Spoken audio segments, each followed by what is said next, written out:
Happy new year. अस्सलाम वालेकुम, मेरा नाम मोहम्मद अहमद है और मैं एक 10th क्लास का स्टूडेंट हूँ।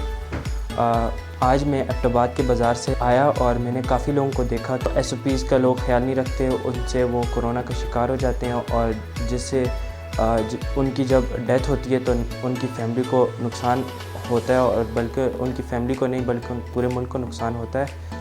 और आपको चाहिए कि आप SOPs का ख्याल रखें और एक हेल्दी लाइफ गुजारें। जैसा कि आपको पता है कि न्यू ईयर आ रहा है, तो जिस तरह इस साल में नुकसान हुआ है इस तरह आपको अगले साल में नुकसान ना उठाना पड़े। अस्सलाम वालेकुम, मेरा नाम है अब्दुल्ला इजाज़ और मैं क्लास 7 में पढ़ता हूँ। आज मैं कोरोना के हवाले से मुखातिब हूँ।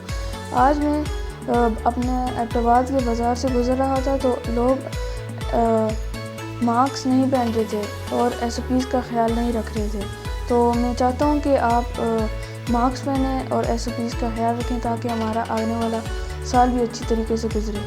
Happy new year. हैप्पी